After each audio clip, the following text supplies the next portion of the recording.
Halo, selamat datang di channel Tutorial Office. Kali ini saya akan membahas cara membuat background di Microsoft Word berbeda-beda dari satu halaman, dan halaman yang lainnya memiliki warna background yang berbeda-beda. Langkahnya bagaimana? Pertama, silahkan buka lembar kerjanya. Di sini saya telah buka, kemudian klik insert, klik shapes, pilih yang rectangle atau kotak ya. Tapi sebelumnya saya kecilkan dulu biar kelihatan 3 lembar kerja di sini. Nah, sekarang baru kita kasih shape-nya. Insert, kemudian shape, pilih rectangle atau kotak, kemudian kita tempatkan full seluruh halaman.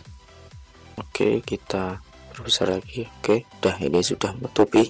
Kemudian shape fill, pilih warna mana yang sesuai. Di sini saya biru, kemudian untuk garis tepinya saya tidak gunakan, jadi klik no outline.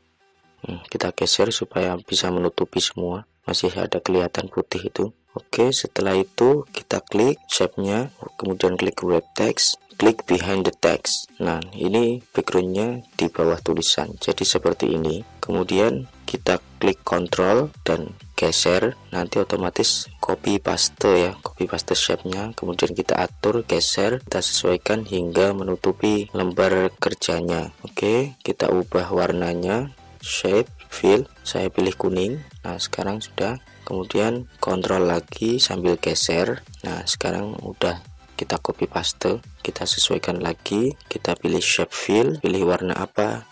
Nah, di sini saya pilih warna hijau yang agak terang lah. Nah, seperti ini. Itulah cara membuat background setiap halaman berbeda-beda warnanya. Baik, jangan lupa like, comment, subscribe, dan nyalakan loncengnya untuk berlangganan video-video terbaru dari Tutorial Office.